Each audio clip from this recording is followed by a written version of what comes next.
Hi, so today I want to dive in and teach the homophone there, and there. I'm going to share my screen right away. I use a document camera that I love for teaching on Zoom. You might want to invest in one on Amazon. But I share that, I already taught my students contractions. So the contraction for not, for will, for would, for have, for is, for are. And this is a whole lesson in itself. If you want information on that, I could help you. But we're looking at your, where, there. So this is going to activate prior knowledge. It's going to jog the memory, and they're going to remember they learned they are. So when you're teaching there, and there, you can actually start with anyone first. I'm going to start with this because they are. So my student learned that this is a contraction and it links with a ink verb, okay? Be sure you have your postcards ready, and you're going to have blue matching the blue. Just, you'll be prepared for later. So there, and there, the contraction. The reason I'm doing this first is because we've already taught contractions. So I want them to see it's they are, but it could be they will, it could be they would. I always point out all three of the theirs start with THE. I think that's kind of cool.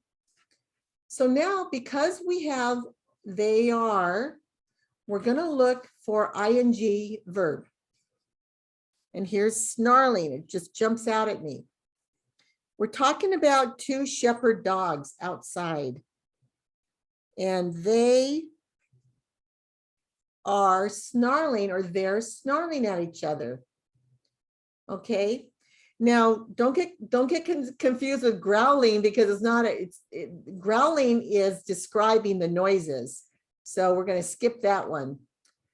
But actually, and in English, sometimes we'll put those words in front. I mean, our adjectives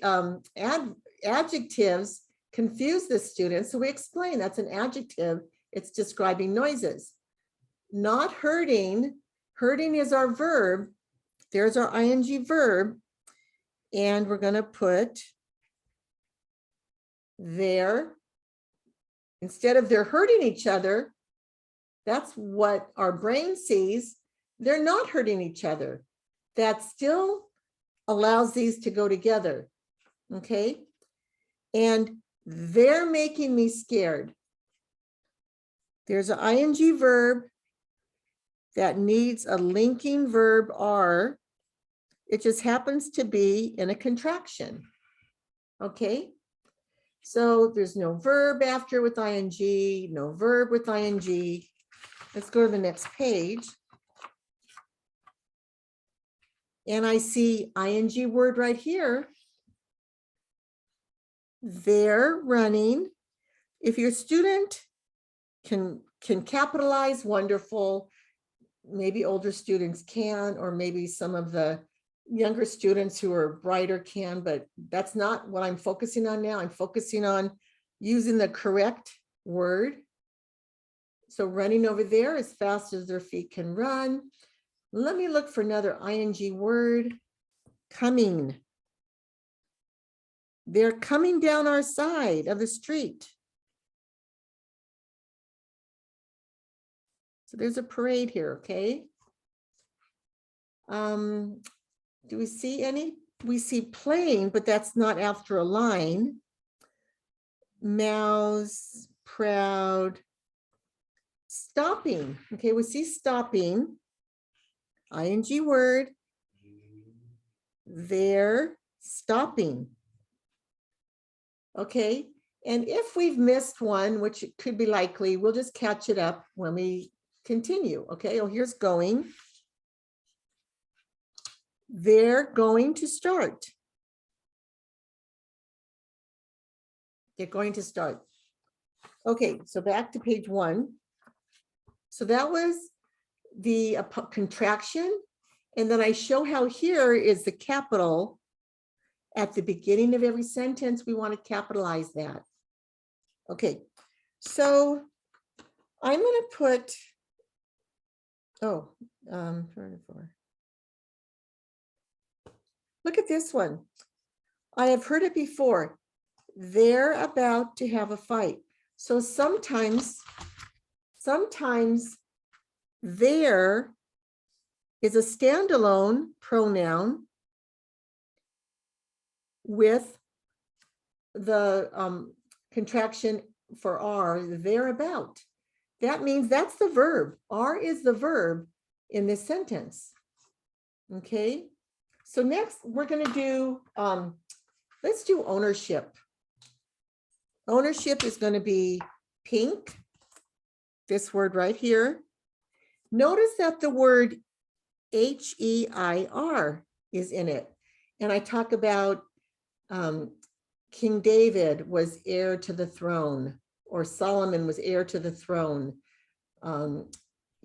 People inherit their parents' wealth. They are heirs to their parents. So that heir is spelled H-E-I-R. And we have T-H-E-I-R there.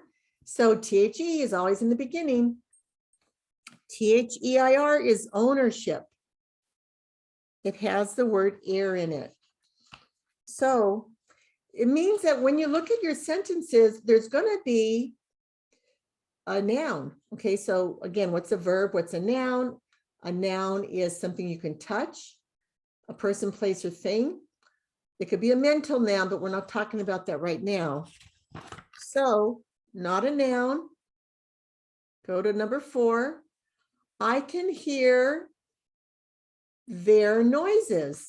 So I'm going to highlight the line pink because what they own are the noises.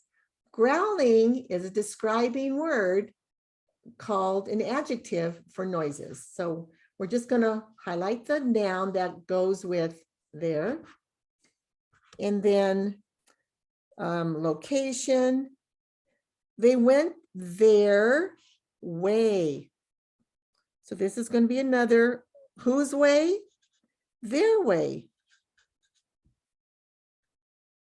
And own describes. So we don't go into that detail yet. Go to the next page. So right away I see father, their father. I think I have a point here. Their father is sitting over there. As fast over there. Look at feet. Here's a noun. So you could even have your student put in on top. Their feet. Can I put an N on top of father? Certainly. Can I put an N on top of noises and on top of way? Yes. So EIR, THEIR wants a noun. Go back to page 2. Here is a house, their house. That's a noun. Here is their game. Their game. And then we have their feet. The only tricky part is if there's an adjective in front of the noun. Their mouths. That's a noun. Somebody owns it. If they own it, how about instruments? Instruments is a noun. Their instruments. Ooh, they raise their eyebrows. Their eyebrows. And then, let's see, over there. Oh, here's one up here I missed. Their uncle. And when you're working with your student, there's going to be questions and your flow of thinking might get thrown off, but don't get too concerned. If you skip a line, you can always fill it in later. And so now we're going to do the last one. There. My student will say, this is the real one, most common. And it's T-H-E-R-E, very familiar to them. And it means location. And notice that the word there has the word here in it. I kind of scribbled that out. I didn't mean to. Here is in the word there. Here, there, everywhere. Okay. So let's look at our story again. So the word are is already here. And we know that that's a verb. So it's not going to be this one. It's not going to be ownership. So here is location. There are. And unfortunately, I do need to do it in pencil because yellow, you can't see it. There are 2 shepherds outside my yard. They're snarling at each other. I have heard it before. They're about to have a fight. Inside on my bed, I can hear their growling noises. So now your student is seeing the colors and the synapses in his brain or her brain are making those connections. They're not hurting each other, but the noises they're making, me scared. Okay, but then there's a location. This one is there is, that one was there are. Okay, there is a loud noise and someone threw something at them. The dogs went their own way and I was able to get back to sleep. Have you ever had cats crying outside your window at night? That happened when I was a young girl. Very scary. So here we go to page 2. Their father is sitting over there. Location. They're running over there as fast as they can. As fast as their feet can run. How about this? They are not very nice to their uncle. What did we forget? This is when it stands alone. They are. So we could say there. They're not very nice, okay? And this, here we have it with a verb ing, that would be one way. Here we have it where apostrophe re actually stands for are. So that is the second way we're using it. First way we're using it, second way we're using it. They're not very nice to their uncle when he visits their house. So back to the yellow, we're on this one. By 2 o'clock, there was not much time. So this is when we say there.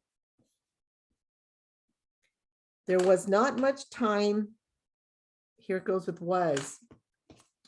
For their game, so they're going to start earlier next time. There's the parade, says the little girl. And the apostrophe is there, and that's going to be the verb. So you notice that there is followed by some kind of verb. There's the parade, little Juanita exclaimed with excitement. They're coming down our side of the street. Don't their uniforms look neat? So wait, we omitted something. Let's go back to our pink, because that's ownership for the uniforms. Don't their uniforms look neat? She added. As the band marched by, their feet kept in perfect time with the music. Her twin brother marched past playing the trombone. Blah, blah, blah, blah, blah. Here, they couldn't very well smile at their proud little sister. Did I skip something? Absolutely. Let's put there in here because it's ownership. And it goes with sister. Look how far away that was. So point out to your student, these words could throw them off, but the word there belongs to sister, okay? There is my brother, location. So this takes me 2 lessons to work with the student on. Look, oh look, they're stopping over there. Over there, here, there, everywhere. Okay, so on to end this on the second day, because the first day I'll do 1 homophone like they are.